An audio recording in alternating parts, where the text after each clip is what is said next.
Persilakan. Bismillahirrahmanirrahim. Terima kasih Pak Nanan.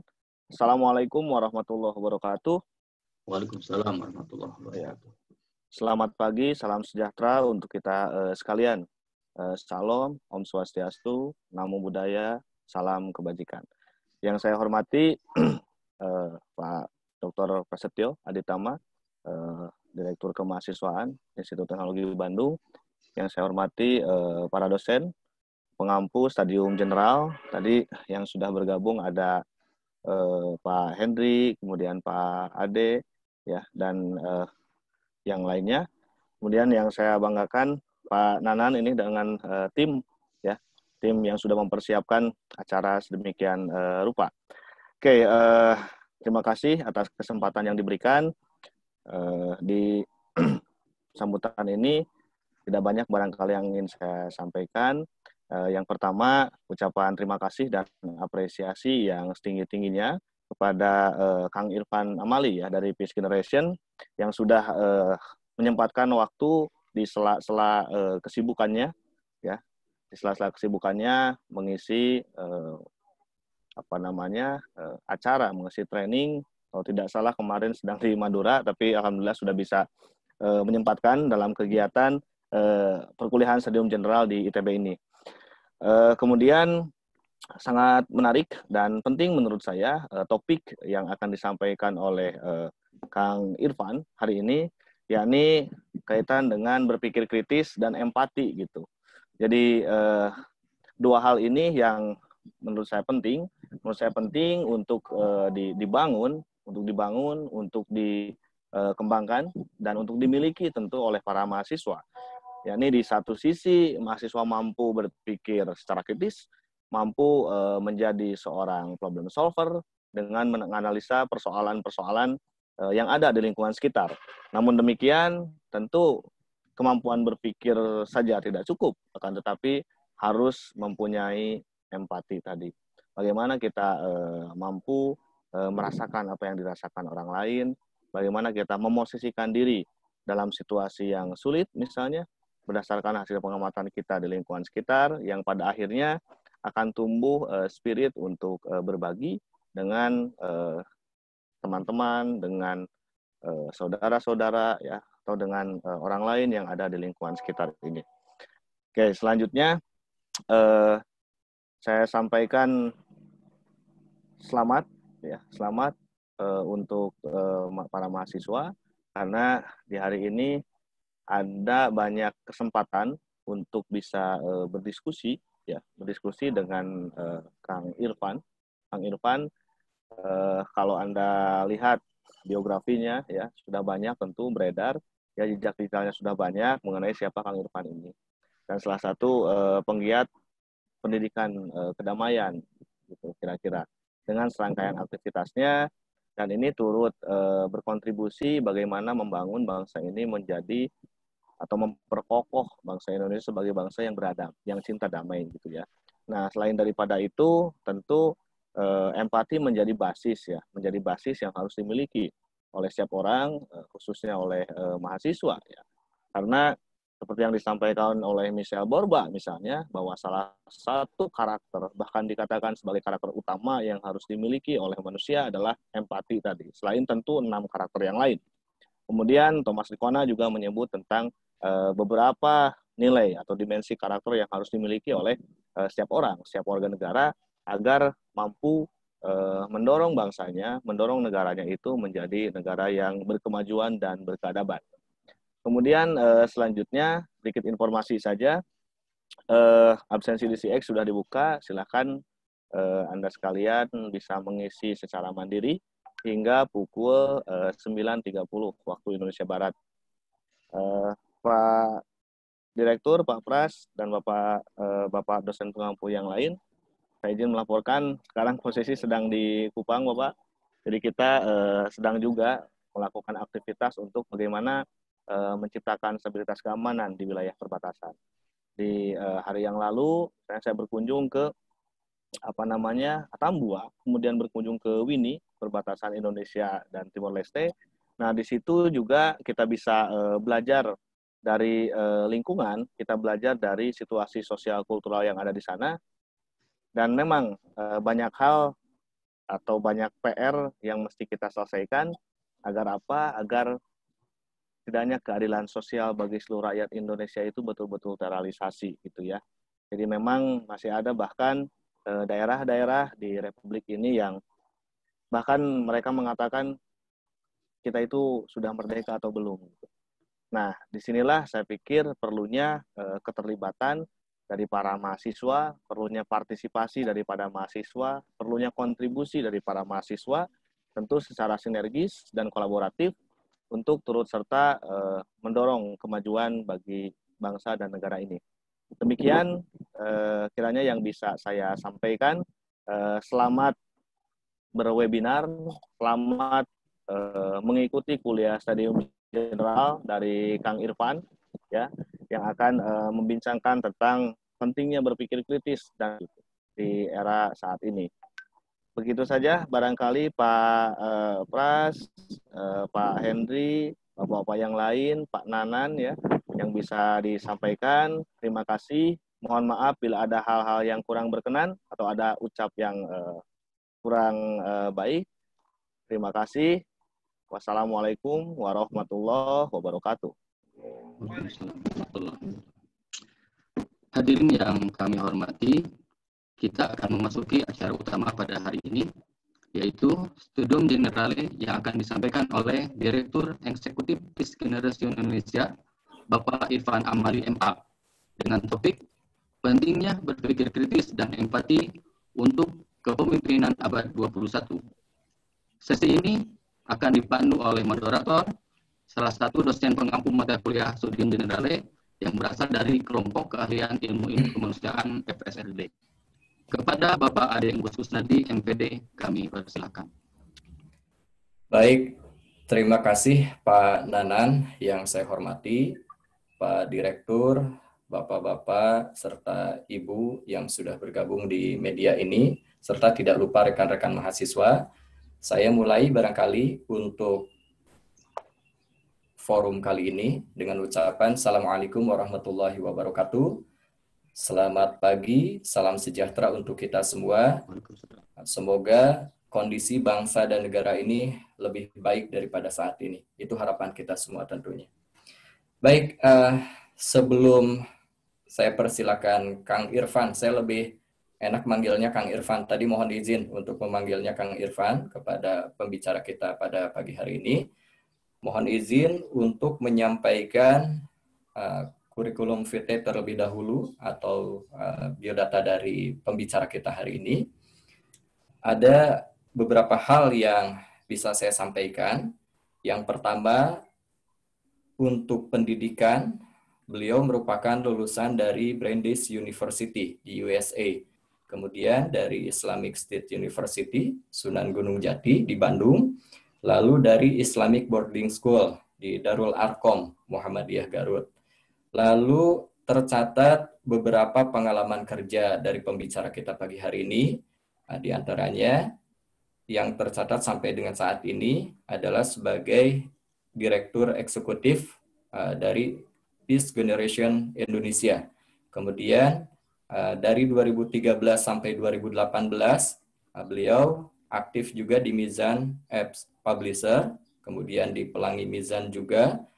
Ini sebetulnya banyak penghargaan yang beliau terima, termasuk diantaranya yang dicantumkan oleh beliau di sini, dari Asoka Singapura, kemudian Asoka Indonesia, dari Indonesia Ministry of Creative Industry and Tourism, Ford Foundation dari USA, sampai kepada British Council. Nah, ini luar biasa prestasi beliau ini.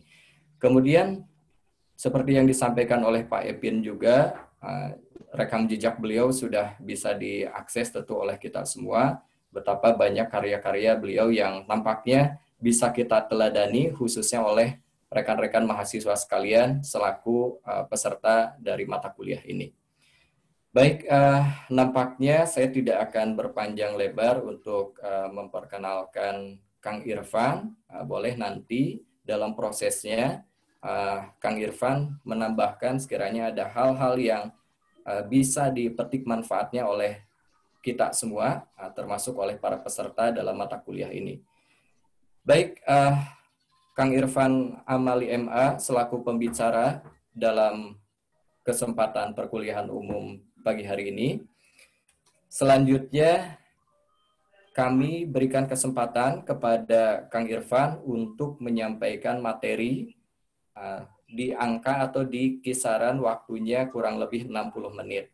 Lalu nanti di sisa waktu akan kita manfaatkan untuk forum diskusi. Tadi Pak Nanan selaku MC sudah menyampaikan ada 2 cara yang bisa dipakai, yaitu yang pertama lewat chat di di Zoom ini. Kemudian bisa juga dengan raise hand dan nanti bisa di di unmute barangkali oleh yang bertugas untuk bisa mempertanyakan atau memberikan pertanyaannya secara langsung. Baik, agar tidak terlalu menyita waktu, kita berikan kesempatan kepada pembicara kita pagi hari ini, kepada Kang Irfan Amali. Kami persilakan. Baik. Terima kasih. Assalamualaikum warahmatullahi wabarakatuh. Salam sejahtera buat kita semua. Sangat senang dan bahagia saya ada di tengah-tengah rekan-rekan mahasiswa ITB dan dosen-dosen dan para jajaran pimpinan di ITB. Yang terhormat Pak Pras, Pak Henry, kemudian Pak Nanan dan Pak moderator. Alhamdulillah saya bisa bergabung di sini dan ini sebetulnya sangat kehormatan buat kami, buat saya dan buat Peace Generation juga. Peace Generation 1 tahun terakhir memang bekerja sama dengan ITB dengan tema yang persis yang akan saya angkat di sini, yaitu tentang berpikir kritis dan empati gitu. Nah, seperti saya sudah dijelaskan tadi bahwa saya di Peace Generation Indonesia, 13 tahun lalu saya mendirikan Peace Generation Indonesia bersama seorang rekan. Jadi Juli kemarin ini tepat tahun ke-13. Jadi Peace Generation ini sebuah social enterprise, awalnya komunitas yang didirikan untuk ngajarin perdamaian pada anak-anak, ngajarin empati, berpikir kritis kepada anak-anak. Lahirnya di Bandung, jadi sama kayak ITB, lahirnya di Bandung, tapi sampai tahun ke-13 ini alhamdulillah kita sudah tersebar ke seluruh Indonesia, bahkan modul-modul kami sudah diadaptasi ke berbagai bahasa, terutama di Asia Tenggara ya, di Malaysia, Filipina, dan Thailand. Dan kami mengajarkan tentang perdamaian, berpikir kritis, dan empati ini baik di komunitas maupun sekolah. Saya sendiri sekarang berada di Madura, jadi selama 10 hari saya keliling Madura mengajarkan tentang berpikir kritis, empati menggunakan permainan board game pada guru-guru di sini. Nah, hari ini saya akan sharing tentang berpikir kritis dan empati dengan memulai sebuah cerita. Nah, saya juga nanti boleh peserta interaksi di chat. Saya akan ngasih beberapa trigger pertanyaan, jawabannya boleh di chat. Nanti Pak Ade mungkin bantu jawab ya, karena saya tidak bisa lihat chat di sini. Karena saya ini full screen untuk slide-nya. Oke. Saya akan mulai dengan cerita ini nih. Ini ibu-ibu mungkin di suatu padang pasir, nggak tahu di India atau di Afrika lah ya. Jadi mereka harus jalan kaki. Kalau Pak Evin tadi lagi di Atambua katanya, mungkin kondisinya di sana juga ada problem dengan air mungkin ya, di daerah Nusa Tenggara Timur itu. Mereka jalan sampai puluhan kilometer mungkin atau berkilo-kilometer lah ya untuk dapat air, tapi air yang didapatnya bolak-balik ya cuma segini. Ini kurang dari 1 galon lah, karena tidak mungkin bawa lebih banyak dari ini karena disimpannya di kepala gitu. Nah, saya mau challenge nih mahasiswa-mahasiswa ITB di sini. Mungkin kira-kira gimana kita ngasih solusi buat orang-orang ini. Boleh ditulis di chat. Nah, ide-idenya apa saja? Kalau yang pernah udah tahu, mungkin udah tahu jawabannya. Tapi saya pengen ngecek, ini survei, jawaban terbanyak itu apa? Common sense-nya apa? Udah ada kayaknya yang ngechat ya, Pak Ade ya? Cek dulu. Saya pengen ngecek surveinya nih.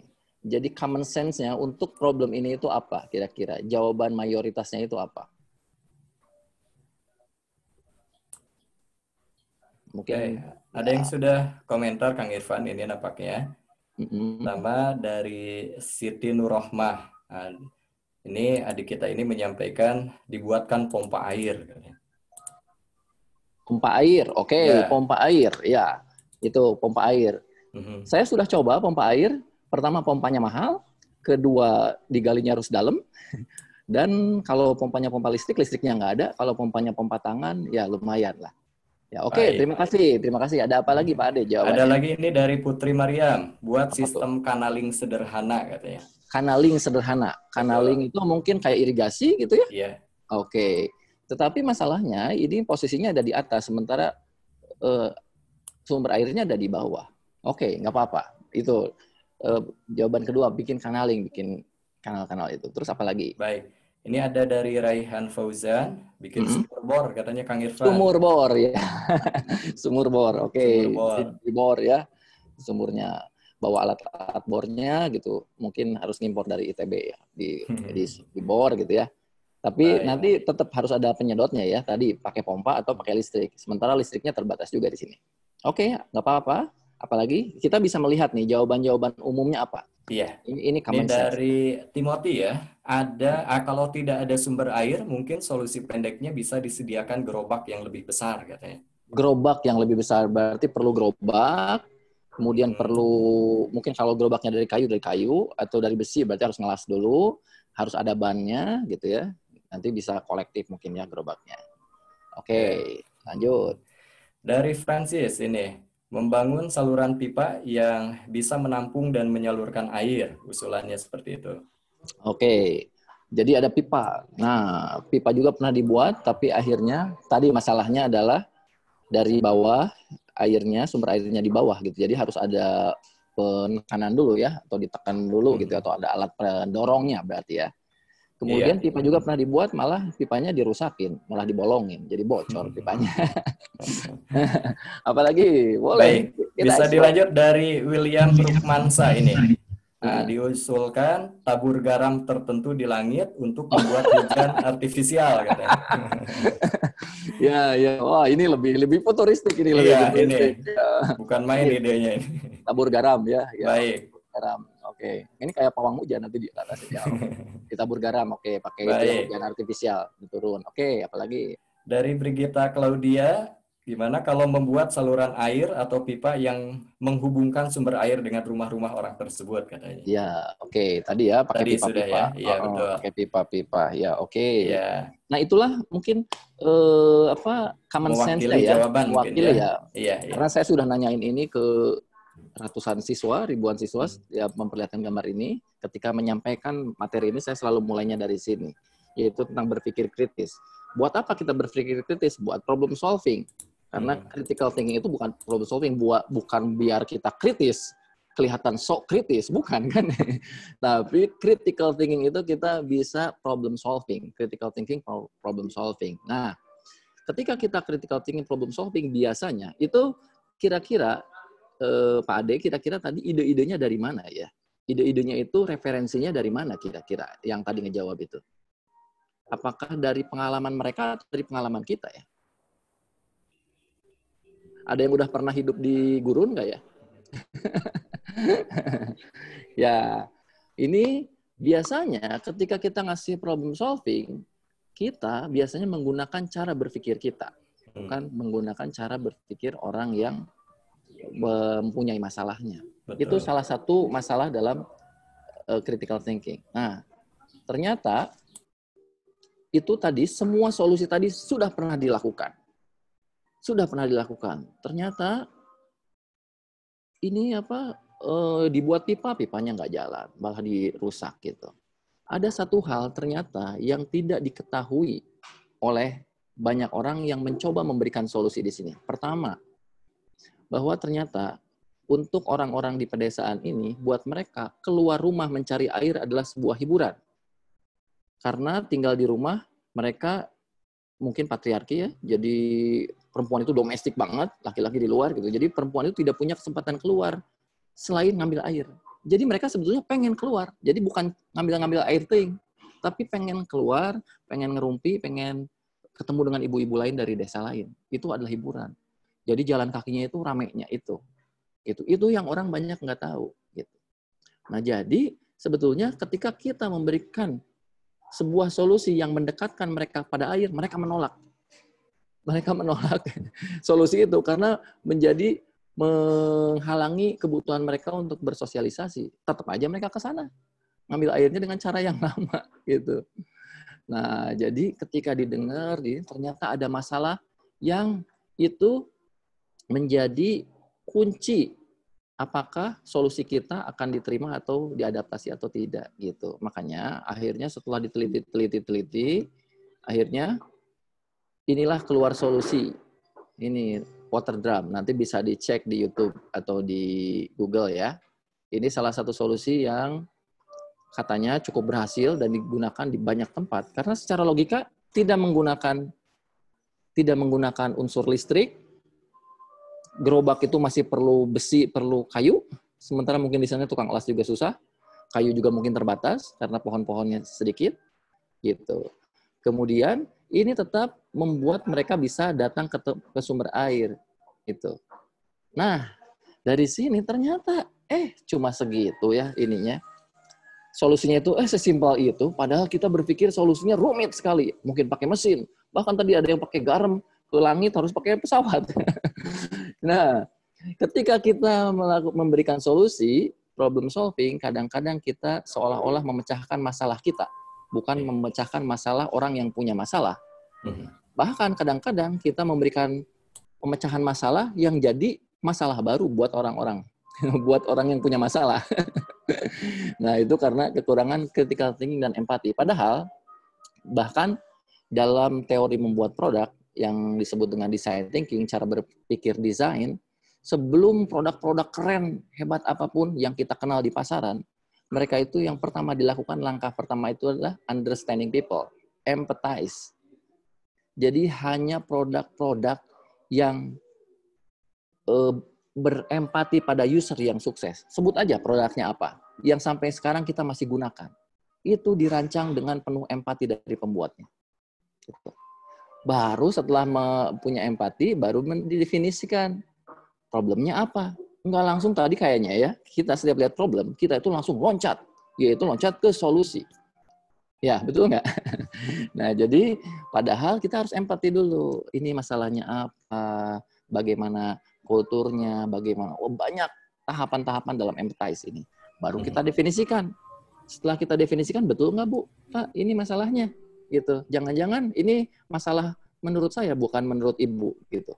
Betul. Nah, setelah benar, oke, diafirmasi, baru dilakukan berikutnya, yaitu ideate. Membuat idenya. Kalau tadi langsung mengide langsung. Gitu. Nggak mendefinisikan problemnya apa, nggak berempati. Ada 2 langkah yang dilewati. Nah, jadi kalau ngomongin tentang critical thinking dan empati, bukan saja masalah hubungan antar orang, bukan saja masalah perdamaian dunia, tapi ketika kita bekerja membuat produk, kebetulan saya 17 tahun di penerbitan, memimpin penerbitan buku anak, bikin games juga, hal yang pertama harus ditanyakan adalah nanya ke anaknya, sama nanya ke ibunya, produk apa yang dibutuhkan, bukan kita membuat sesuatu yang menurut kita keren, padahal tidak dibutuhkan. Saya juga pernah membuat sebuah produk yang menurut saya keren tapi tidak sukses di pasaran. Karena itu keren menurut pembuatnya, tidak empati pada penggunanya. Ya. Nah, ini saya dapat postingan nih, Kang Emil nih. Ini protes Kang Emil pada pembuat kue nastar nih. Katanya pembuat kue nastar itu kalau ngasih solatif nggak jelas ujungnya di mana. Pak Ade pernah ngalamin nggak buka kue nastar susah? Wah, sangat berpengalaman ya, Pak. Pas itu Idul Fitri ya.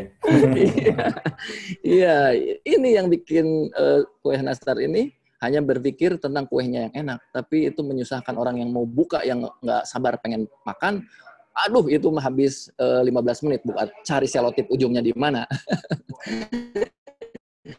Ini hal kecil, tapi di nastar Indonesia ya harap ini salah satu produk yang tidak berempati. Nah, ini ada juga beberapa produk yang gagal nih. Halo, koneksi saya masih stabil? Masih terdengar. Oke. Ya, oke. Nah, ini produk-produk yang gagal juga. Ini sebenarnya produk satir ya. Ini coba bayangkan ini paru di kelapa gitu jadi serodotan. Nah, ini tidak berempati. Ini juga nih, ini produk gagal juga. Dia tidak berempati, ini serius gagalnya. Apa yang masalahnya, Pak Ade ini kira-kira? Ada masalah apa kira-kira? Privasinya jadi tidak ini.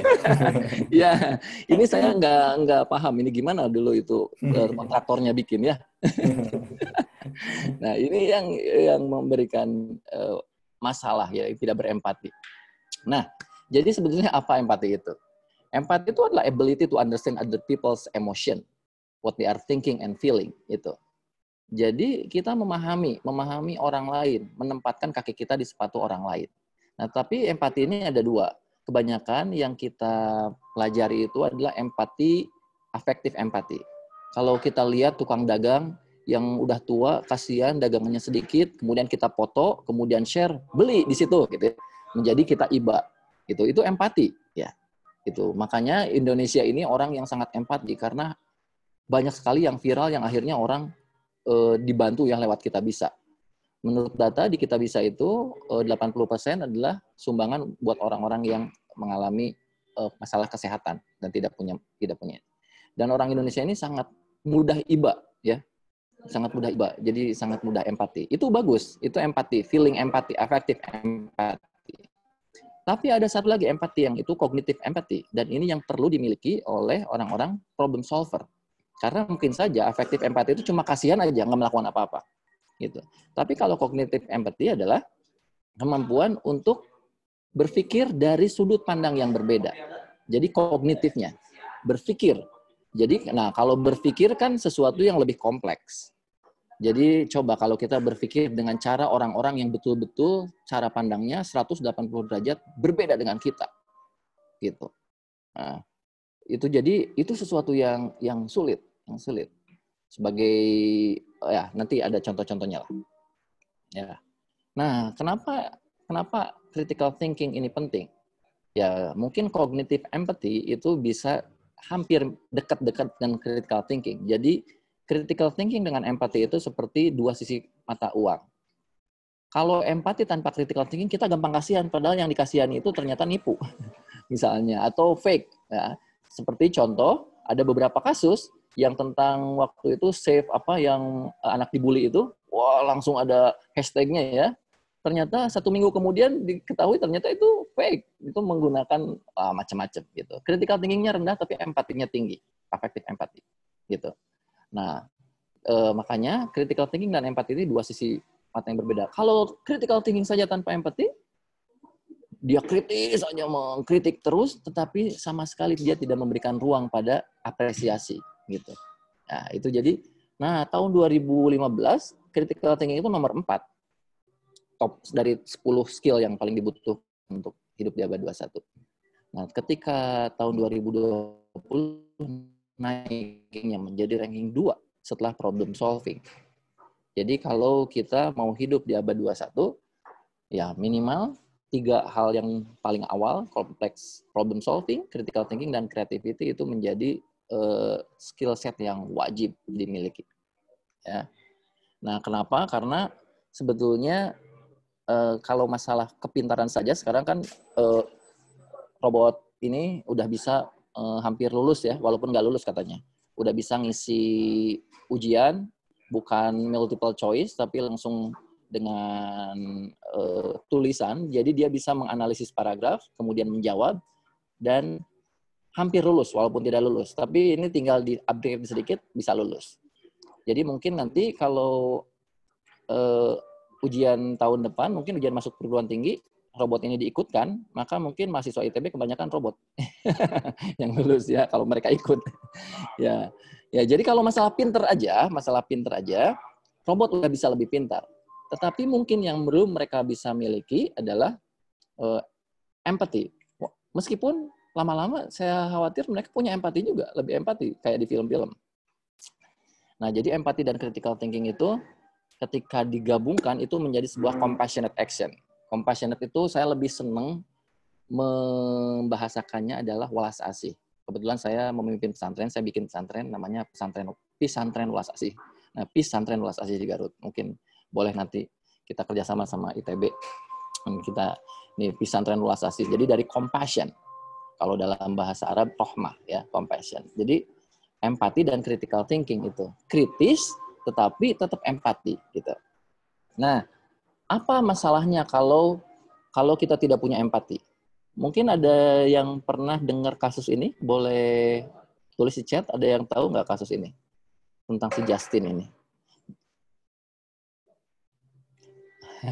Ada yang tahu? Pak Ade tahu? Ini udah lama sih, tahun 2014. Pernah dengar Pak Ade kasus ini?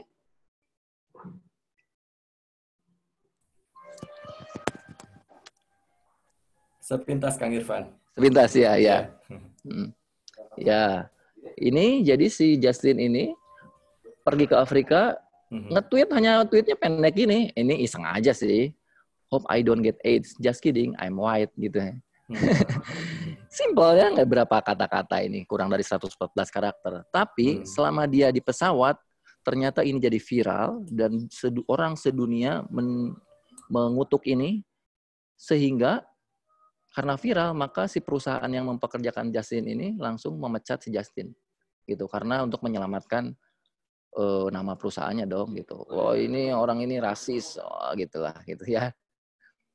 Gitu, menganggap bahwa Afrika itu identik dengan AIDS, gitu. Ini stereotype, ini prejudice, gitu. Pas turun, Justin ini langsung dapat pemberitahuan bahwa kamu cacat, gitu. Ini bukan kasus pertama, banyak sekali beberapa kasus, baik karena rasis atau karena hal-hal yang lain. Karena dia tidak punya empati. Pertama, tidak punya critical thinking. Tidak punya critical thinking, dia stereotyping, berpikir tunggal, mengidentikan antara Afrika dengan AIDS. Yang kedua, dia tidak punya empati, dia publish di publik. Kalau di pikirannya aja ya itu masalah dia, tapi dia publish. Itu dia tidak punya empati.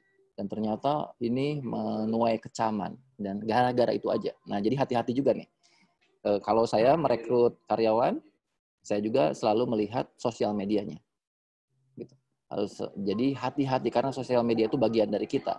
Cara berpikir kata orang ini empati, kritis, enggak? Lihat. Apakah dia suka nge-share sesuatu yang tidak empatik gitu? Nah, ini berbahaya sekali. Ini sudah menjadi problem. Kemudian di zaman corona juga ini, di Amerika misalnya orang-orang dari Cina melakukan protes karena dianggap sebagai biang keroknya virus. Mereka tidak terima itu, tidak ada hubungannya sama ini. Dan ini terjadi dari zaman dulu ya, dari Black Death abad 14 juga seperti ini, etnis selalu disalahkan. Kemudian selama ini juga ada terdeteksi 137.000 hoax sekitar COVID. Termasuk masalah jeruk nipis dan lain-lain. Banyak sekali nih. Wah, pokoknya. Nah, mungkin masih segar dalam ingatan kita, ini kasus terakhir di Amerika tentang Black Lives Matter. Ini bagaimana orang-orang makin sadar tentang bahwa dunia ini harus lebih empati, tapi ketika justru banyak pemimpin dunia yang sangat tidak empati. Gitu ya. Tapi masyarakat makin sadar ini. Makin sadar. Gitu. Nah, tentang critical thinking, saya kenal dengan orang ini, namanya Akbar, dia cerdas, kemudian dapat beasiswa ke Turki, tetapi karena dia suka lihat Facebook temennya yang gabung dengan ISIS, akhirnya dia gabung dengan ISIS, walaupun di tengah perjalanan nggak jadi, karena dia ketemu dengan salah seorang ahli, profesor, doktor ya, namanya Nur Huda Ismail, kemudian ketemu dikasih tahu sebetulnya yang kamu baca di Facebook itu nggak seperti itu, gitu.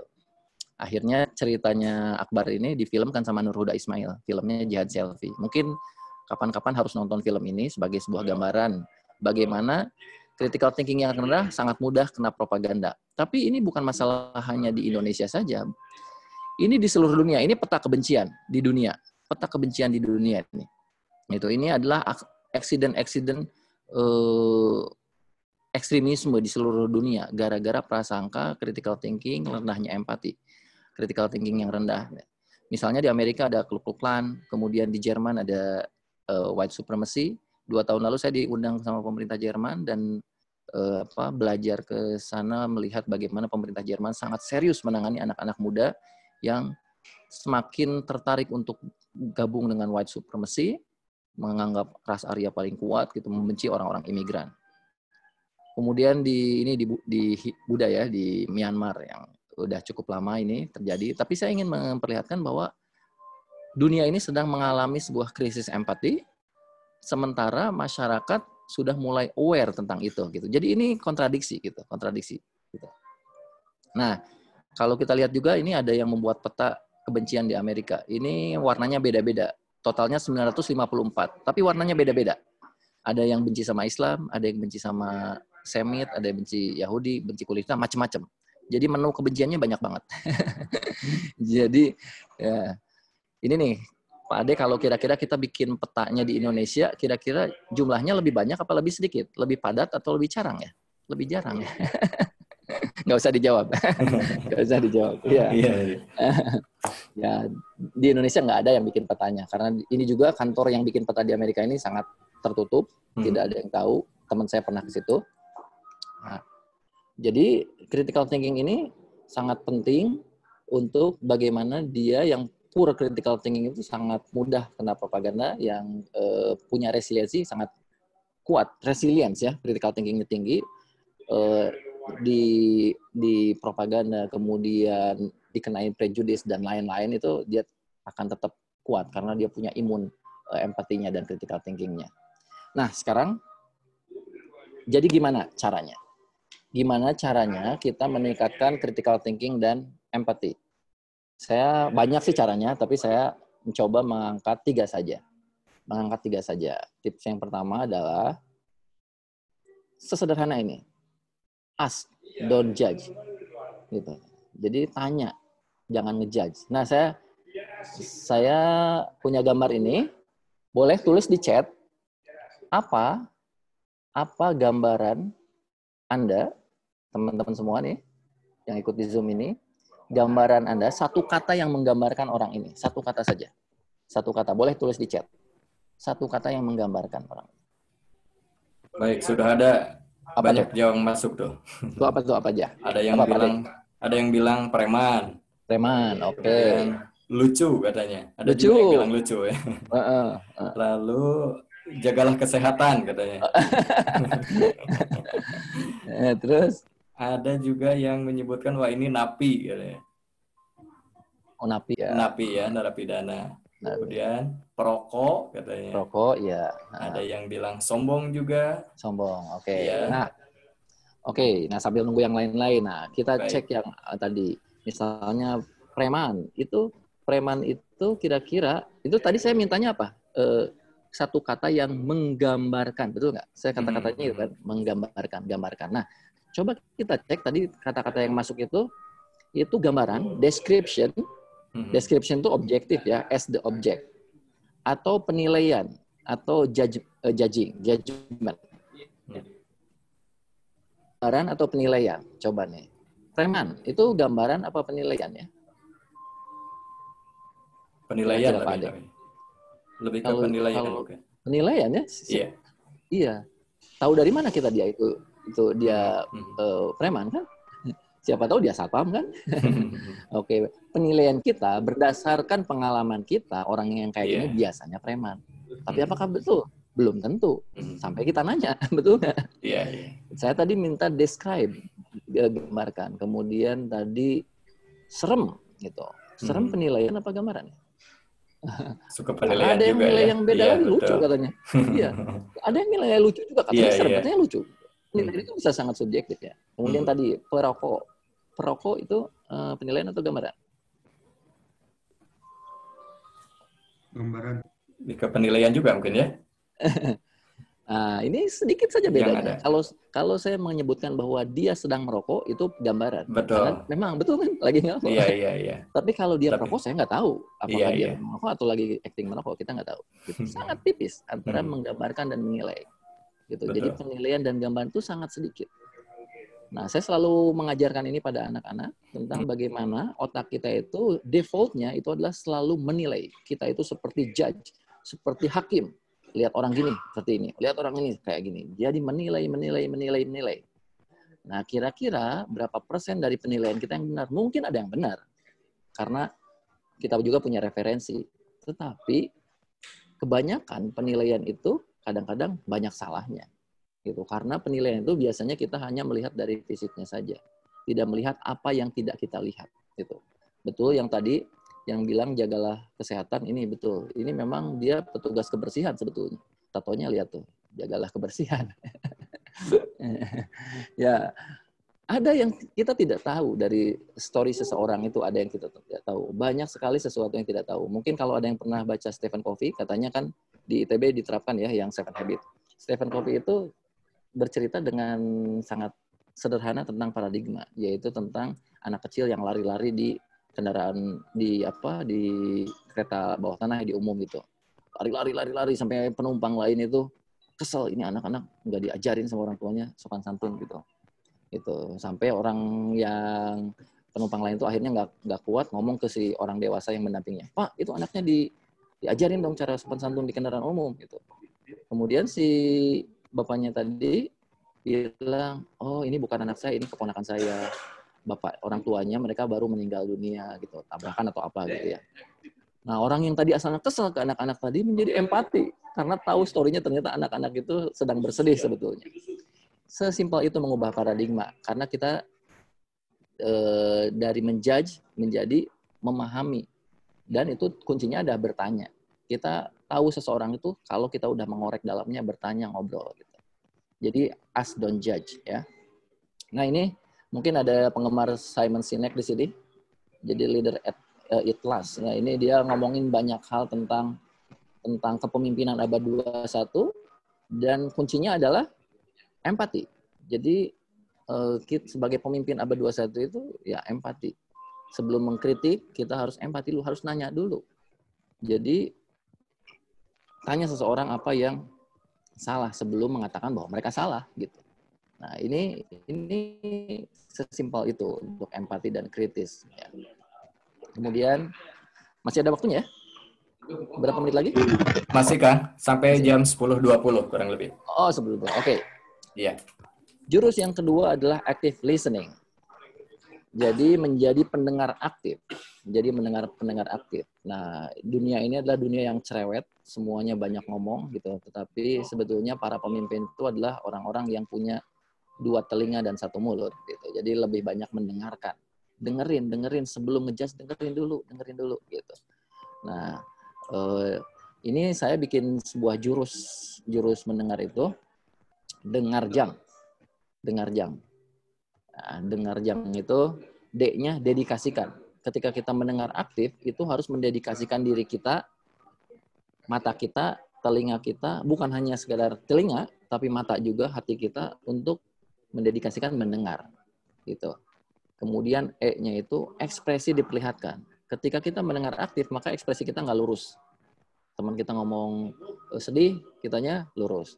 Teman kita bikin lelucon, kitanya lurus saja. Itu bukan mendengar aktif ya. Jadi mendengar aktif. N itu kuncinya. Ketika kita mendengar, kita jangan aktifkan. Kalau kita nggak setuju, ya terima dia. Sampai dia selesai, kita dengar.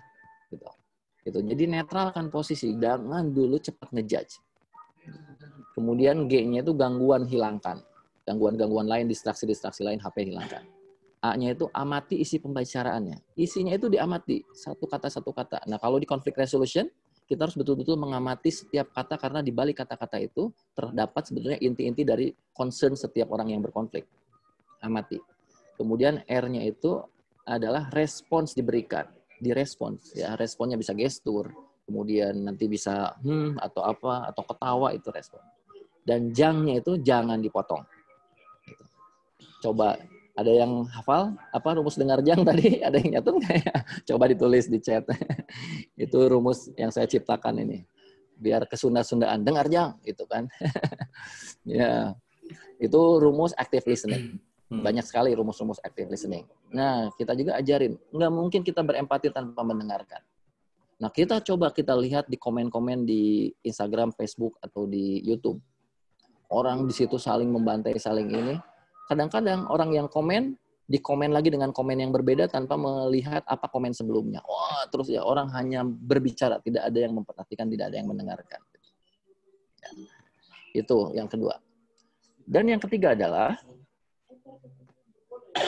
kita cuma mengubah perspektif kita. Realitasnya tidak berubah, tapi cara pandang kita berubah. Sometimes a change of perspective is all it takes to see the light. Jadi cahaya itu cuma perlu kita geser aja. Cahaya udah berubah gitu. Cahayanya tetap di situ gitu. Hanya berubah saja. Gitu. Jadi geser dikit dong. Itu udah beda. Gitu. Nah, sekarang perspektif ini nih. Wah, buat orang yang di pulau ada pertolongan gitu, ada bot gitu ya, ada perahu. Buat yang di perahu, wah ada pulau gitu ya. Dua perspektif yang berbeda, dua-duanya harapan. Padahal kenyataannya berbeda. Ini kenyataannya sama tapi perspektifnya berbeda. Nah, ini 3 atau 4. Nah, saya pengen survei deh di sini siapa yang berpendapat bahwa ini adalah 7. Boleh tulis. Pertama kali melihat ya, Sama yang dilihat itu 7 atau 8 jumlahnya. Coba dicek, saya mau ngecek nih. Ada yang 8 katanya, yang sudah masuk. 8. 1, 2, 3, 4, 5, 6, 7, 8. Oke? Ada yang 7 nggak? Atau 8 semua? Belum ada, Kang. Ada 7. Ada 7? Iya. Oke, ada 7. Berapa banding berapa? 8 orang berapa? 7 berapa? Nampaknya lebih banyak yang 8 ini. Lebih banyak 8 ya? Iya. Oke. Izinkan saya untuk menganalisis. Sebentar, masih banyak yang masuk. Masih banyak? Oh, tapi banyaknya 8 ya? Iya. Ada yang 7 lagi? 7 lagi ada. Ada yang 9, ada yang 10. Hah? Yang 9 dari mana? Iya. Dari mana ya? Oke, ini kalau kita lihat, kalau yang 8, itu dia berarti melihat penampang mukanya, betul nggak? Iya. 1, 2, 3, kelihatan kotaknya kan? Betul. Ada 8. Kalau yang 7, lihatnya dari belakangnya. Belakangnya. Ya, saya bisa meramalkan kalau yang 8 itu berarti dia melihat, cara berpikirnya itu melihat masa depan. Cara ke depan. Nah, kalau yang 7, itu orangnya nggak bisa move on. Melihat ke belakangnya. Ya, nggak tahu itu just kidding. Nggak. Tapi mau 7 mau 8 it's okay. Karena realitasnya memang begitu. Dari sebelah sana 7, dari sini 8 gitu. Yang salah itu yang 7 kekeh 7 dan nyalahin yang 8. Yang 8 kekeh 8 nyalahin yang 7. Hanya perlu menggeser perspektif saja kita bisa menghargai orang yang berbeda. Karena sebetulnya dua-duanya bisa benar gitu. Nah, saya survei lagi nih. Yang udah pernah tes psikologi pasti pernah, tapi saya pengen survei lagi di sini. Siapa yang melihat bahwa ini, tulis aja usianya berapa. Usianya berapa si ibu-ibu ini. Mungkin ada usianya ada yang bilang 17, 18, ada yang 70, 80 gitu ya. Ada yang bilang 15, Kang Irfan. 15, oke, 15. 15, lagi? 30, 20, 25 ada. 35, 27, 55 juga ada. 55. Yeah. Nah, jauh kan? 55 sama 17 jauh kan? 17 okay. Tadi ya. 17. Kalau Kang Ade usia berapa ini kira-kira? Nenek ini iya. Di 50-an ya. 50 ya. Kalau yang hanya yang nenek-neneknya lihatnya. Lihat yang mudanya enggak? Belum. Oke, kebanyakan itu yang muda ya. Yang tua juga ada, banyak nggak? Yang tadi 55 ada berapa lagi? Ada yang 70 juga. Ada yang 70 juga. Iya. Oke, ya. Ini dibuat oleh psikolog ya gambar ini. Banyak kan gambar-gambar kayak gini, hanya untuk melihat perspektif. Jadi orang melihat sesuai usianya katanya. Enggak ketang. Kang Ade kan belum 50 kan?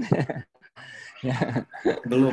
Atau bukan sesuai usianya, tapi sesuai seleranya. Oh, enggak juga. Ya. Jadi kalau tapi saya sekarang nanya juga siapa yang bisa melihat kedua-duanya? Bisa melihat gambar nenek-nenek dan bisa melihat gambar orang muda. Ada nggak yang bisa lihat dua-duanya dengan cepat? Bentar, masih ditunggu. Karena ini ada dua gambar. Sebetulnya. Dengan hanya mengubah perspektif, jadi nenek dan jadi perempuan muda. Hanya dengan mengubah perspektif. Justru ada yang hanya bisa lihat mudanya, nggak bisa lihat neneknya katanya. Betul. Itu pasti itu mahasiswa angkatan-angkatan pertama lah. Kalau angkatan akhir kayaknya udah lihat yang tuanya. Nah, coba ya. Oke, saya tidak susah kalau di sini saya menunjukkannya di mana ya. Kalau dalam pelatihan asli langsung bisa tunjukin ke slide-nya, ke layarnya. Nah, tapi ini adalah gambar yang bisa ngasih dua perspektif dan tidak mudah mengubah perspektifnya. Perlu agak konsentrasi dikit. Clue-nya di mana nih? Hidungnya atau apanya? Ya, untuk yang belum menemukan nenek-nenek, selamat nanti mimpi ketemu nenek-nenek inilah ya. Oke, nah saya uji coba ke anak-anak SD tentang bagaimana mengubah perspektif. Jadi saya nulis buku.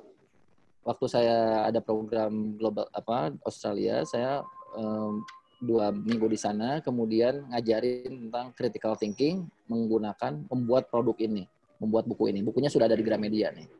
Nah, jadi ini namanya Ibu Ida. Ibu Ida ini trainernya Peace Generation, guru TK.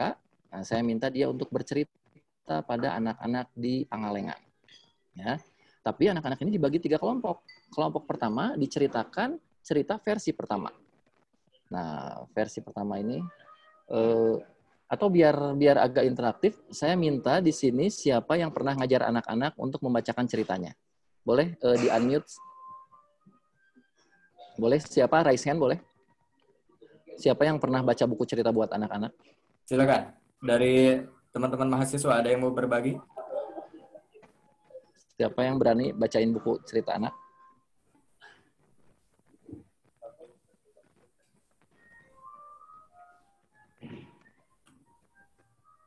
Ada?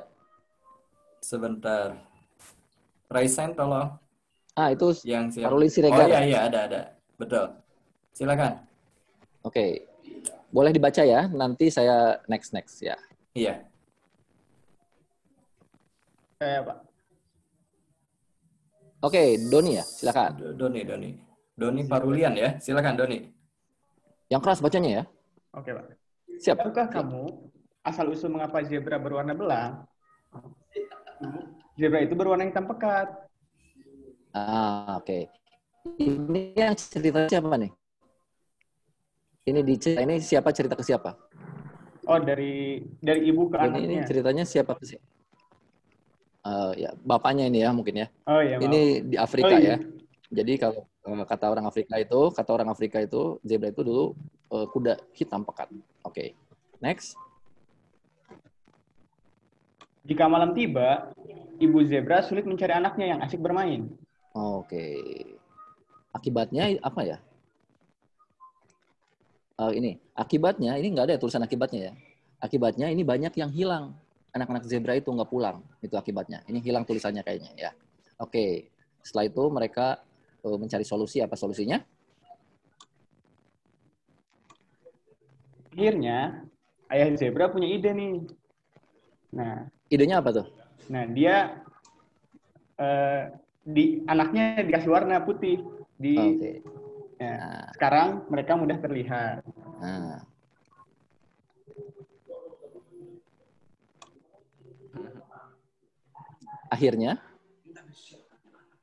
Akhirnya ibu zebra bisa menemukan anak zebra di kegelapan malam. Yeay. Iya. Jadi gampang kelihatan ya. Nah, itulah jadi zebra itu dulunya adalah kuda. Jadi zebra itu dulunya kuda warna apa? Hitam pekat ya. Dicat putih ya. Oke. Itu cerita yang disampaikan ke kelas pertama. Ke kelas yang kedua diceritakannya beda versi yang kedua. Terus baca lagi, Doni.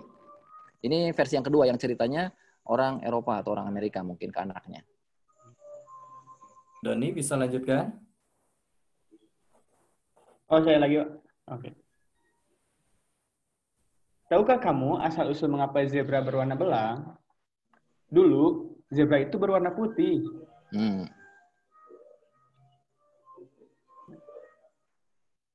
Namun, banyak sekali zebra yang diterkam singa, karena warna singa dengan mudah melihatnya. Karena warnanya, singa dengan mudah melihatnya.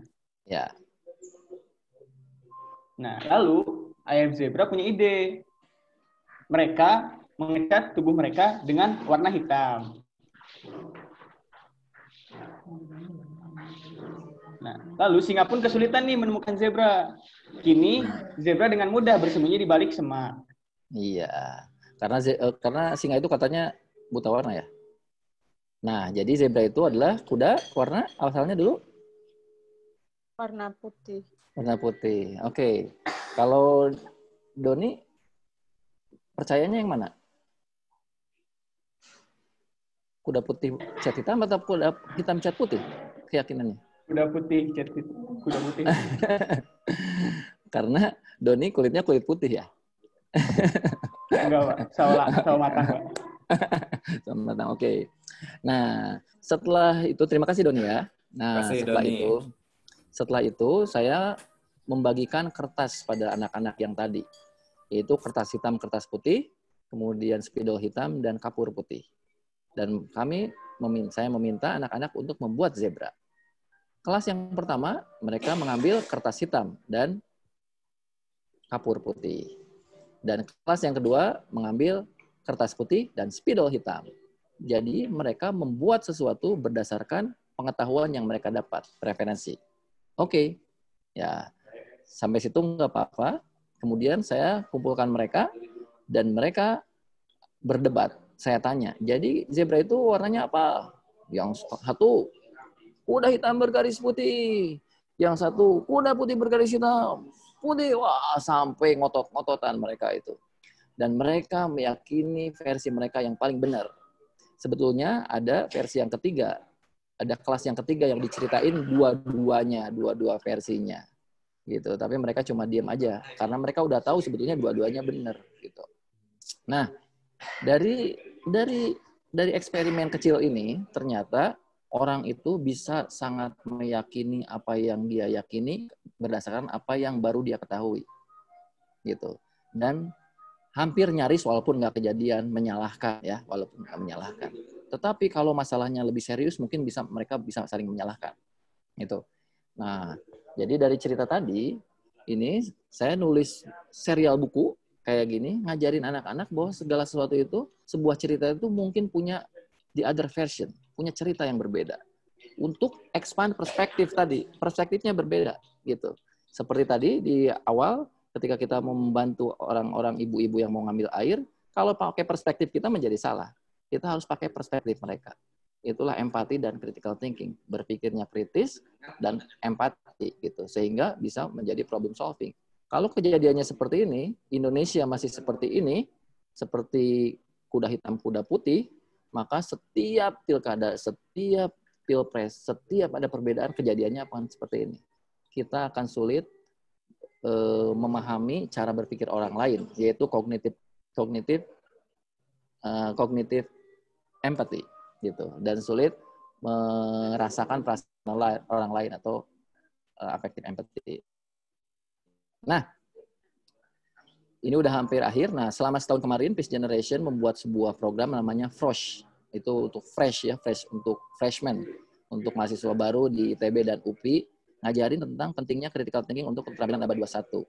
Nah, apa yang diajarkan itu dari memahami identitas, memahami emosi, manajemen waktu, kemudian ini yang warna hijau, ini semuanya itu adalah tentang Castle, tentang memahami diri. Kemudian yang warna kuning, semua itu bridge itu adalah berempati, memahami orang yang berbeda. Beda fakultas, beda universitas, beda komunitas, beda negeri, beda agama, dan segalanya. Gitu. Karena dengan memahami itu, kita bisa jadi bridge, bisa jadi jembatan. Dan kita bisa melihat dari seberang, bukan hanya dari sisi kita saja. Kita bikin sama aplikasinya, sama board game-nya, jadi sekitar 200 orang, nih, ada 223 menti di ITB yang ikut program kita. Gitu. Dan dari UPI ada 200 orang. Dan hasilnya ternyata terjadi perubahan 36 poin dalam berpikir kritis, yaitu dengan permainan, dengan media-media yang cukup menarik. Gitu. Jadi di-expand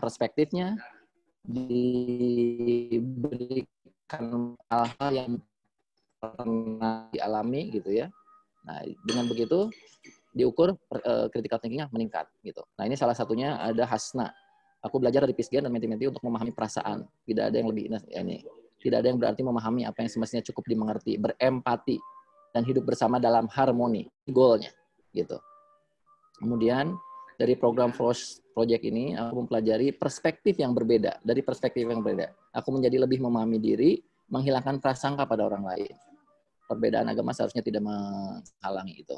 Jadi mulai berpikir dari sudut pandang yang berbeda itu penting banget. Ya, oke. Nah ini terakhir saya tutup dengan sebuah video. Mudah-mudahan, saya putar videonya dari YouTube saja karena katanya ini lebih bagus. Ini yang terakhir bahwa kita harus menghindari logical fallacy.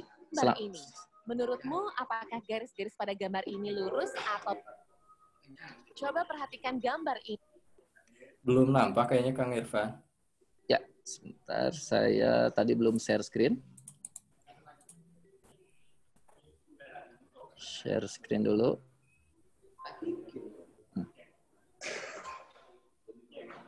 Sekarang apa kelihatan? Coba perhatikan gambar ini. Sudah. Menurutmu, apakah garis-garis pada gambar ini lurus atau bengkok? Menurut Andi, itu garis lurus. Tapi teman-temannya yakin kalau garis itu bengkok. Karena semua teman-temannya mengatakan bengkok, Andi jadi ragu dengan jawabannya. Dan akhirnya, Andi mengubah pendapatnya agar sesuai dengan pendapat mayoritas. Mari kita cek bersama. Ternyata garis ini lurus. Karena ilusi optik, garis ini terlihat bengkok. Jawaban Andi sebetulnya sudah benar. Tapi mengapa dia jadi ragu? Inilah yang disebut groupthink atau bandwagon fallacy. Sebuah bentuk kesalahan berpikir, logical fallacy, di mana kita mendasarkan kebenaran pada arus mayoritas. Kita menganggap kalau pendapat mayoritas itu enggak mungkin salah. Dari hasil FGD Pisgen, ternyata rata-rata siswa hari ini percaya suatu informasi kalau informasi itu viral, banyak dibicarakan orang. Bukan hanya meyakininya, kadang ikut menyebarkannya. Seolah-olah kalau udah banyak dibicarakan pasti benar, dan gak mungkin orang salah secara berjamaah. Padahal bisa loh.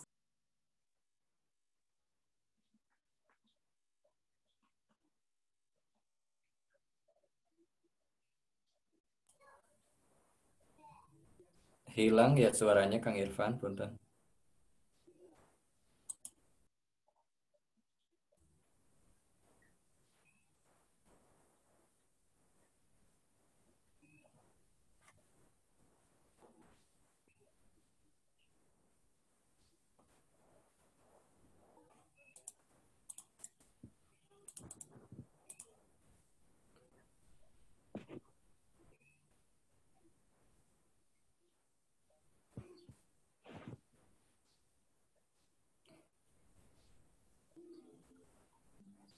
Halo Kang Irfan, suaranya hilang ya?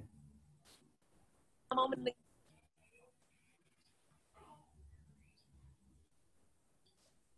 Gimana Kang? Suaranya tadi sempat hilang ya? Oh, sekarang gimana? Sekarang sudah terdengar. Oh, saya mute. Harusnya nggak boleh di mute ya? Iya kayaknya. Oh iya. Oke. Tadi sampai. Bentuk lain dari logical fallacy adalah argumentum ad hominem. Ketika kita menerima atau menolak suatu gagasan karena identitas personal yang melontarkan gagasannya, apapun yang keluar dari kelompokmu, kamu percaya. Yang dari kelompok lawan pasti salah. Ini bisa jadi yang disebut echo chamber. Kamu cuma mau mendengar apa yang sesuai dengan preferensimu. Jadi kamu cenderung mencari pembenaran bukan kebenaran. Ada juga logical fallacy yang disebut hasty generalization. Ketika kamu punya keyakinan cuma berdasar pada sejumlah kecil kejadian atau fakta, terus kamu generalisasi. Contohnya, kamu pernah punya pengalaman dimarahi sama orang Sunda. Setelah kejadian itu, kamu menganggap semua orang Sunda pemarah. Sikap overgeneralization ini yang jadi benih prasangka. Prasangka kalau dalam bahasa Inggris prejudice, berasal dari pre, sebelum, judge, menghakimi. Jadi, kamu menghakimi sebelum mendapat informasi utuh. Prasangka juga singkatan dari pra, pikiran, sa, saya, ngaco, ka, kabur alias nggak jelas sumbernya. Disinformasi itu bisa menyebabkan disintegrasi. Prasangka itu bisa membawa bencana. Misalnya, pada 2017 di Kalimantan Barat, waktu ramai isu penculikan anak, seorang pria berumur 53 tahun dituduh sebagai penculik. Tanpa berusaha mencari info lebih lanjut, warga langsung mengeroyoki pria itu hingga tewas. Padahal pria itu hendak menjenguk cucunya yang baru lahir. Buah dari disinformasi dan prasangka ini, pria tidak bersalah itu pun akhirnya tidak sempat melihat cucunya untuk kali pertama. Hampir semua konflik dan kekerasan mulai dari disinformasi dan prasangka. Makanya, ayo berpikir kritis dan lebih bijak dalam mengunyah informasi. Karena ini masalah hidup dan mati.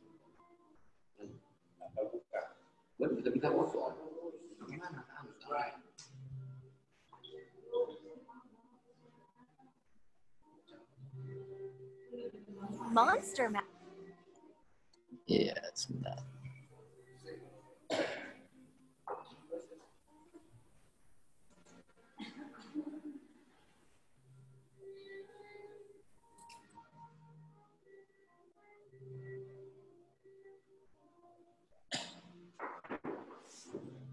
Ya, oke. Nah, tadi video tadi itu adalah satu video yang menggambarkan tentang logical fallacy. Jadi selain tiga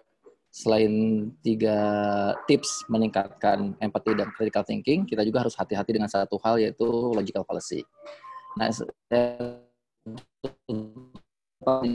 dari Obama, learning to stand in somebody else's shoes through their eyes, that's how peace begins. Itu. Jadi kita harus melihat dari kacamata orang lain. Empathy is the quality of character that can change the world. Dan yang kemudian, kata Oprah, leadership is about the empathy. It is about having the ability to relate and connect with people for the purpose of inspiring and empowering their lives. Nah, kalau kita lihat di semua agama, itu ternyata ada satu kesamaan yang isinya semua tentang empati, yang akhirnya dirumuskan itu sebagai the golden rule. Golden itu mau di mana-mana sama berharganya. Mau di pedalaman, mau di kota, sama harganya golden itu. Makanya ini disebut golden rule, karena ditemukan di berbagai agama. Kalau di agama Islam itu ada ini, la yuhibbu ahadukum, la yu'minu ahadukum hatta yuhibba li akhihi ma yuhibbu li nafsihi, katanya. Jadi nggak bisa orang itu beriman kalau tidak mencintai orang lain seperti dirinya sendiri, gitu. Jadi, nah kalau dalam Judaism juga sama. What is hateful to you, do not do to to your neighbor. Kalau diteliti semua agama, semuanya ada tentang empati ini, tentang golden rule ini. Dan ini adalah inti dari empati, inti dari critical thinking. Demikian dari saya, mudah-mudahan bermanfaat. Jangan lupa, kalau mau tahu lebih banyak tentang Peace Generation, boleh follow di PeaceGen ID, Instagramnya, atau mau menyapa saya di Irfan Amali. Terima kasih. Assalamualaikum warahmatullahi wabarakatuh. Waalaikumsalam warahmatullahi wabarakatuh. Terima kasih Kang Irfan yang sudah sangat jelas barangkali memaparkan apa yang menjadi kebutuhan kita untuk kondisi saat ini ya, terkait dengan ya kurangnya rasa empati di antara sebagian warga negara kita barangkali. Nah, mudah-mudahan kita termasuk yang masih memiliki empati. Baik, ini masih tersisa cukup banyak waktu, jadi bisa kita manfaatkan untuk proses diskusi terkait dengan apa yang sudah disampaikan oleh Kang Irfan tadi. Untuk itu, kita alokasikan waktu sekitar 20 menit ya, kurang lebih, atau 24 menit mungkin tersisa. Silakan bagi yang ingin bertanya, khususnya dari peserta, boleh raise hand atau sampaikan pertanyaannya di kolom chat di Zoom ini. Silakan.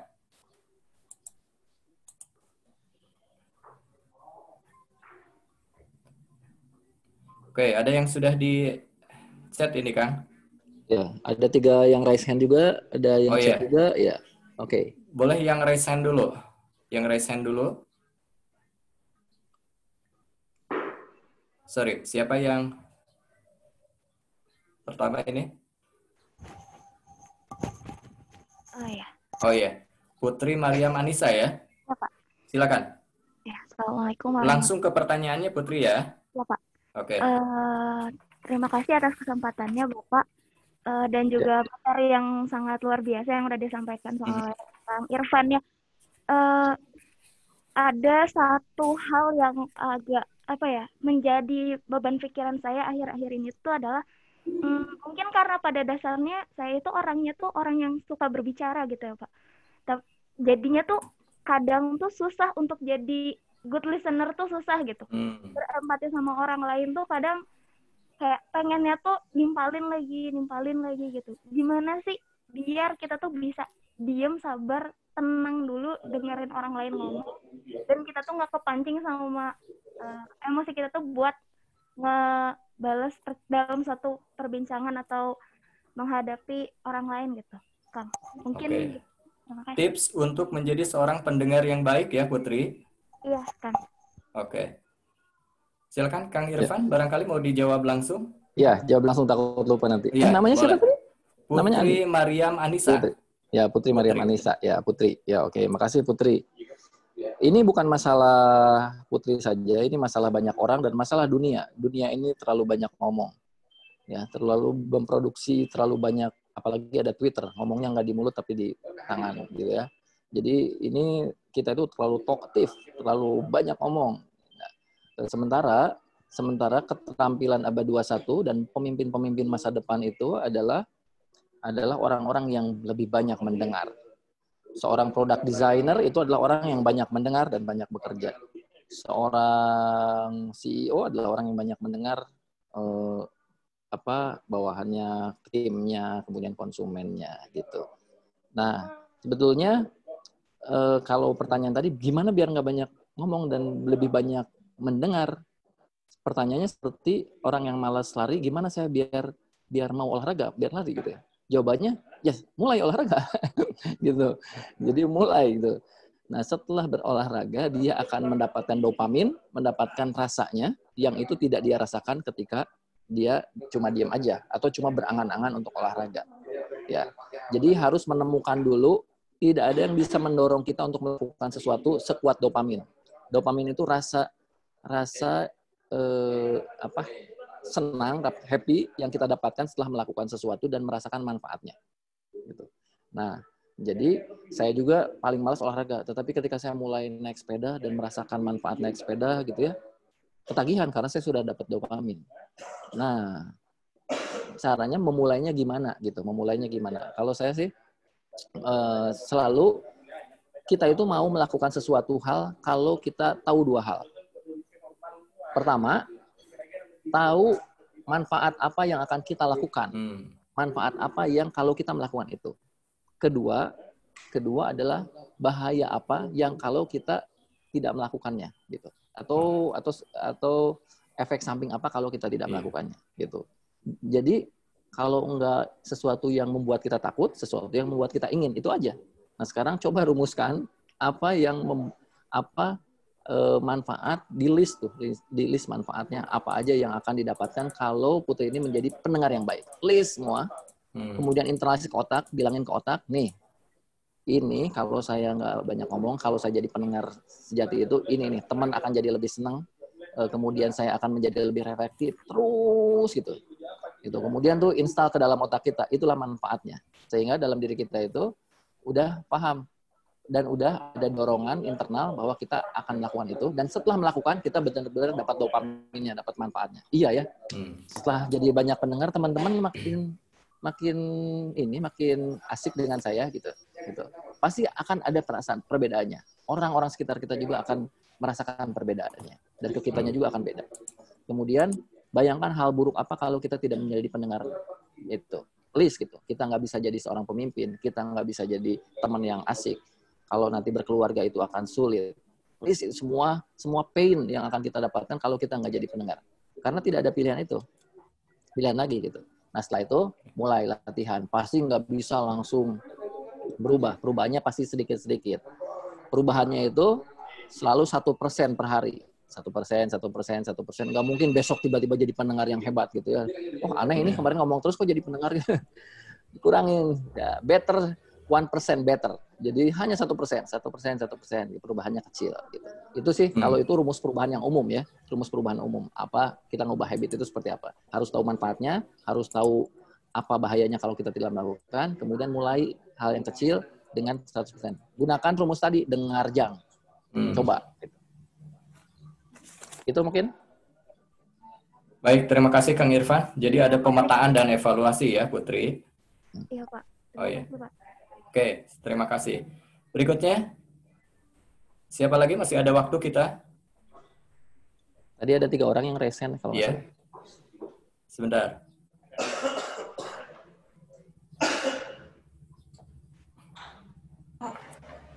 Halo, ada yang sudah di-unmute? Iya. Siapa dulu? Oh, ini saya. Oh iya. Boleh. Oh iya. Bentar.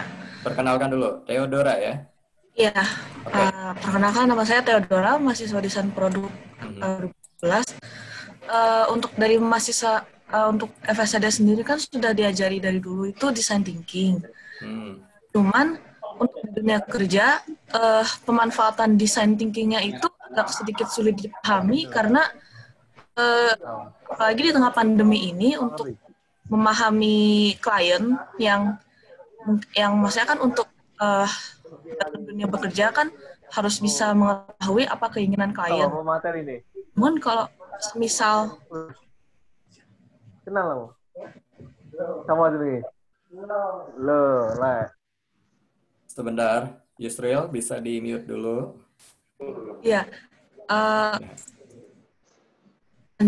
bagaimana caranya untuk bisa berempati dengan klien pada saat di dunia kerja, karena di tengah situasi pandemi atau sekarang depannya juga trennya akan bekerja dari rumah. Jadi untuk berempati dengan mereka secara tidak langsung itu seperti apa ya, Pak? Ya. Baik, Kang Irfan bisa ditangkap ya? Ya. Oke. Dari Theodora ya. Iya. Oh, ini orang desain produk yang lebih kompeten ngomong tadi ya, yang saya presentasi di awal. Kalau saya nggak kuliah di desain produk, tapi bekerja dalam membuat produk, jadi mungkin lebih kompeten orang yang kuliahnya. Tapi kalau menurut saya, memang tidak kondisi pandemi ini memberi tantangan tersendiri ya. Tidak semudah ketika dalam kondisi normal karena kadang-kadang ada produk-produk yang harus dilihat, disentuh, kemudian ketemu klien gitu. Cuma kalau menurut saya ini sebuah challenge gitu, sebuah challenge yang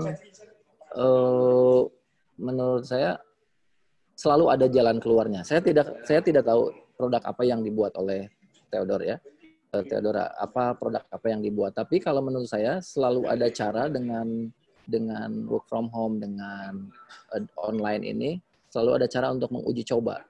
Kan sebetulnya uji coba yang paling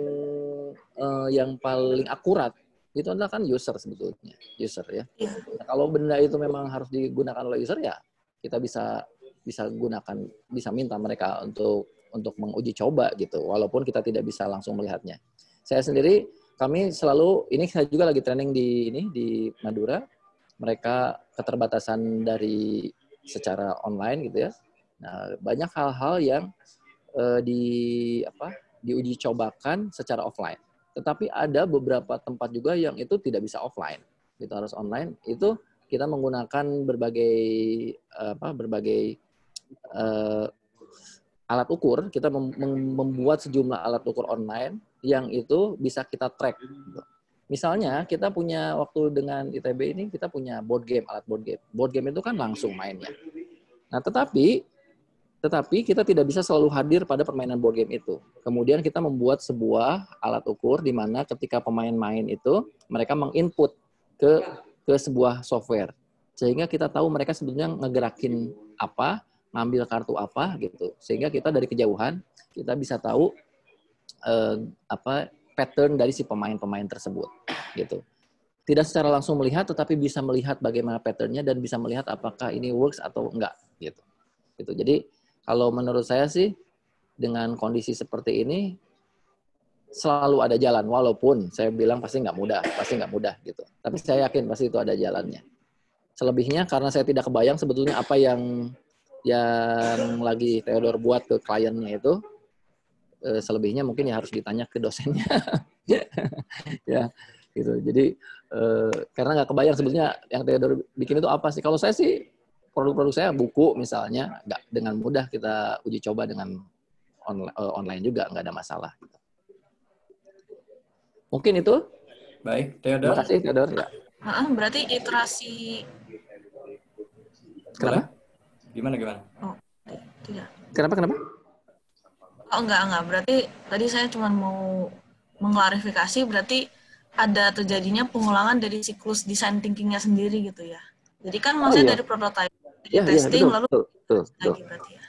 Betul, kan tadi lingkarannya juga kayak loop ya. Jadi ketika udah dibuat, tetap lagi ada empathize lagi. Nah, kalau kita bikin produk nih, kayak board game, produk-produk untuk pendidikan perdamaian, kita uji coba internal, kemudian ke gurunya, ke siswanya, ternyata nggak pas, nggak cocok, diulang lagi dari awal gitu. Memang menjadi cukup makan waktu karena itu kalau langsung ketemu mungkin bisa langsung ketemu di situ ya, langsung bisa diperbaiki di situ. Tapi karena ini berjauhan, nunggu loop feedbacknya jadi lebih lama aja gitu. Baru diperbaiki lagi, nanti uji coba lagi, lama lagi, balik laginya ya, itu risikonya lah ya, yang harus dibayar saat pandemi ini. Baik, terima kasih ya Pak. Ya, sama-sama. Baik, terima kasih Theodora. Ini kita masih punya cukup waktu 12 menit tersisa kurang lebih. Gimana kalau dari yang chat dulu, Kang Irfan? Boleh. Boleh ya. Ini ada dari Fable. Pak, saya ingin bertanya, membahas empati dan berpikir kritis katanya. Ketika berempati, biasanya tanpa mengetahui alasan dibaliknya, kita berupaya untuk tidak berpikir buruk mengenai orang tersebut, atau berada di posisi netral, tidak menjudge orang tersebut. Dan biasanya kita berupaya untuk tidak terpaku pada perspektif kita pribadi mengenai orang tersebut. Nah, jika begitu, bukankah ini berarti kita juga tidak bisa membedakan mana yang baik dan mana yang buruk? Di mana membedakan hal tersebut atau membedakan baik dan buruk itu juga diperlukan ketika berpikir kritis. Ya, betul. Justru kita berpikir kritis itu adalah untuk menentukan apa yang terbaik buat kita dan buat orang banyak, bukan hanya buat kita saja. Jadi ini nih ada kesalahpahaman tentang netralitas. Netralitas itu bukan pelin-pelan, bukan tidak punya pendirian, bukan abu-abu nggak jelas gitu ya. Orang boleh punya pendapat di mana aja gitu. Kalau dalam politik sesuatu yang sangat boleh dan bagian dari demokrasi untuk memilih itu. Pilihannya kenapa? Karena saya jelas, karena ini jelas tuh. Punya pendirian setelah menganalisis pilihannya dan saya yakin pilihan saya yang terbaik gitu. Itu adalah critical thinking, milih. Bukan orang yang kritis itu nggak punya pilihan gitu. Kemudian empati.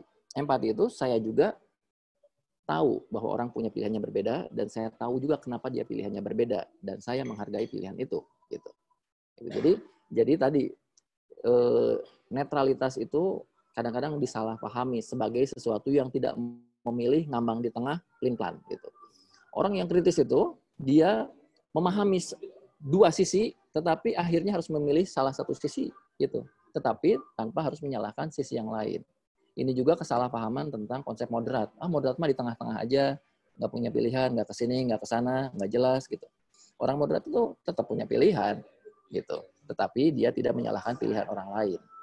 Gitu. Jadi critical thinking itu adalah tools untuk kita memilih sebuah pilihan dengan pertimbangan matang dan kita punya alasan terhadap pilihan kita dan kita juga memahami pilihan orang lain sambil menghargai pilihan orang lain. Itu menurut saya. Baik, terima kasih Kang Irfan. Ini masih ada waktu. Boleh mungkin yang dari chat dulu satu, lalu nanti dari yang raise hand mungkin ya. Tolong ditunggu dulu. Ini ada pertanyaan yang menarik nih. Oh, boleh Kang Irfan. Ini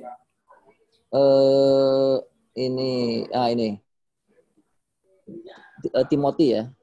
Timothy, izin bertanya bagaimana kira-kira cara untuk mencegah pikiran kita yang justru terjerumus ke dalam pola pikir yang salah saat kita mencoba berempati pada orang-orang yang memiliki paham lain, yaitu ekstrim. Paham ekstrim, ya misalkan ekstrim gitu ya. Ya, pertama ada skill yang lain sebetulnya yang harus dibarengi oleh berpikir kritis. Seperti tadi, kelompok ekstrim seperti di white supremacy itu awalnya dari berpikir kritis. Dia kritis terhadap situasi, kenapa ini, kenapa begitu gitu ya. Kemudian melihat ketidakadilan, kenapa orang-orang imigran lebih menguasai kita gitu ya. Itu kritis kan, mencari informasi. Tetapi kritisnya itu one sided, dia melihat satu sisi saja, dia tidak mau melihat informasi yang lain gitu. Jadi kekritisan yang setengah-setengah itu juga bisa menjerumuskan orang karena punya banyak pertanyaan, curious gitu ya. Kemudian akhirnya masuk ke sebuah kelompok dan di situ dia kena brainwash, akhirnya dia kritis gitu, tapi dia hanya one sided saja gitu, dan dia tutup telinga pada versi yang lain gitu. Nah, coba nanti lihat ada satu website former ekstrim gitu, itu mantan kelompok supremasi, kenapa akhirnya mereka kembali lagi menjadi empati ya, asalnya kelompok kebencian gitu.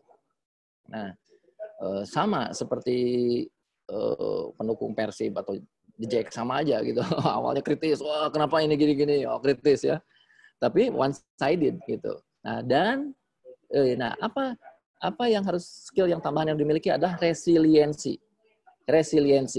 Nah, tadi kan ini Timothy bertanya nih, saya berempati pada orang-orang yang memiliki paham lain, empati gitu.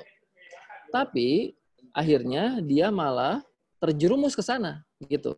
Karena dia tidak punya resiliensi, tidak punya kekuatan untuk bertahan karena orang-orang yang ngajak itu, mungkin kelompok-kelompok itu punya alasan yang sangat kuat. Itu argumen-argumennya kelompok-kelompok seperti itu kuat sekali.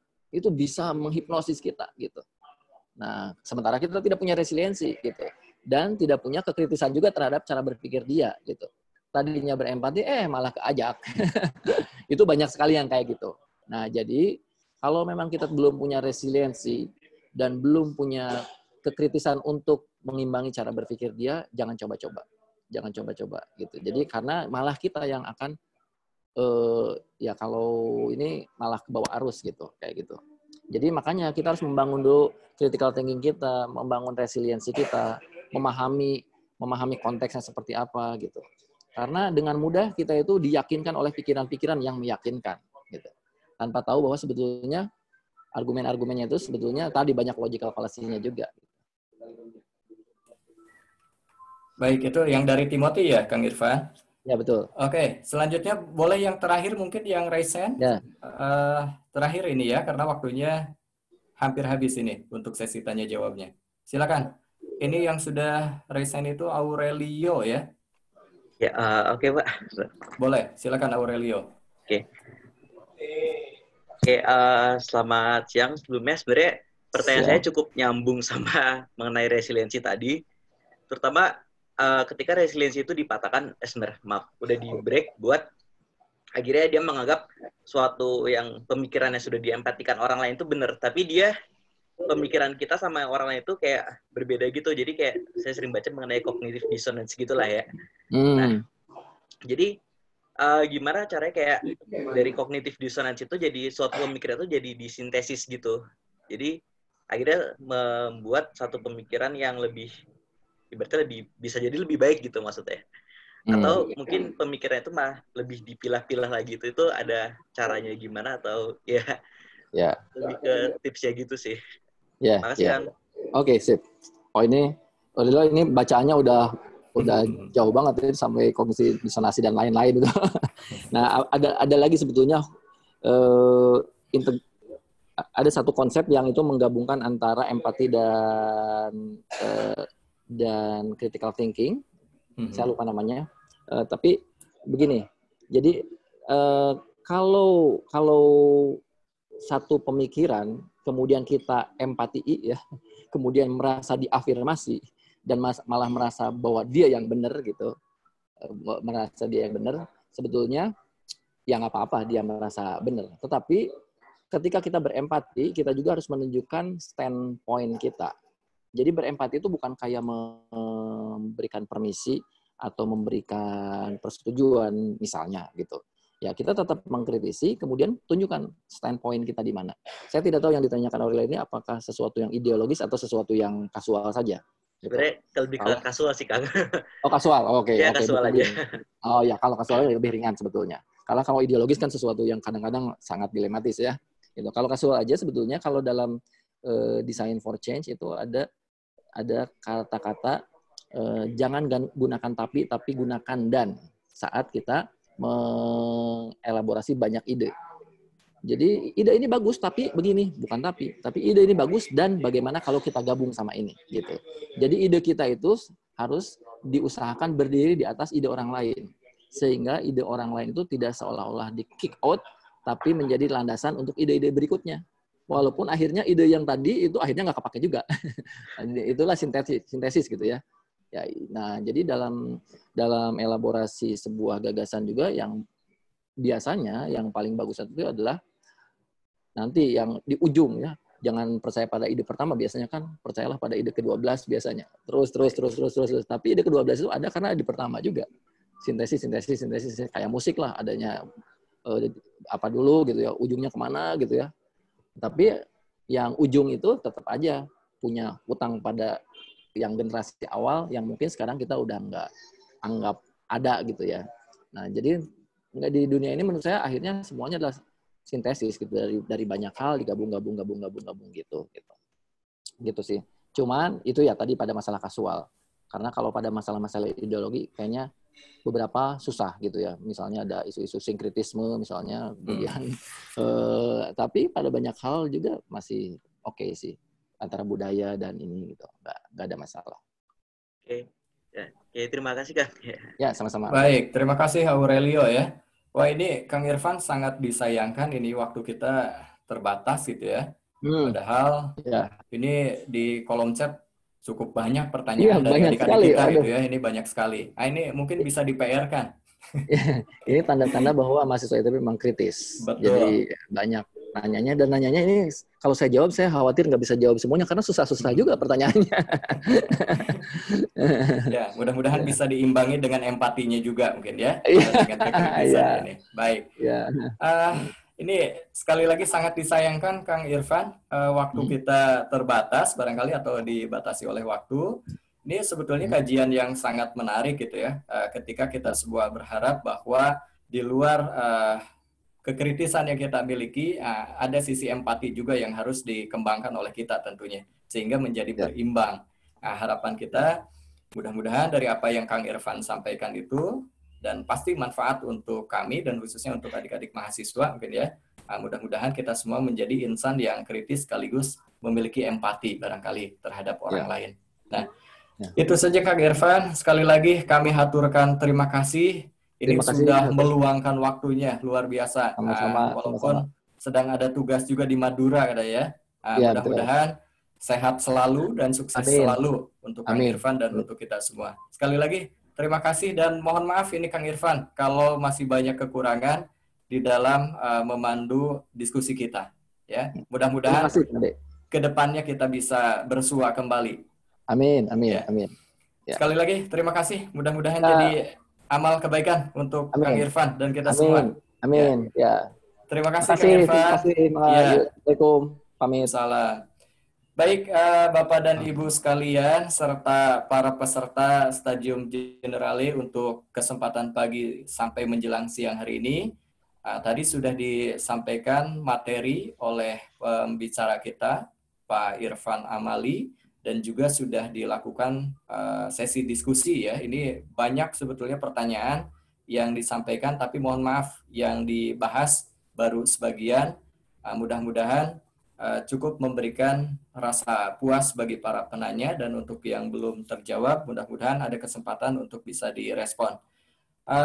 Terima kasih sekali lagi saya haturkan. Saya secara pribadi selaku moderator meminta maaf seandainya banyak kekurangan dan kesalahan di dalam memandu jalannya acara ini. Untuk selanjutnya acara saya serahkan ke Pak Nanan selaku MC. Terima kasih.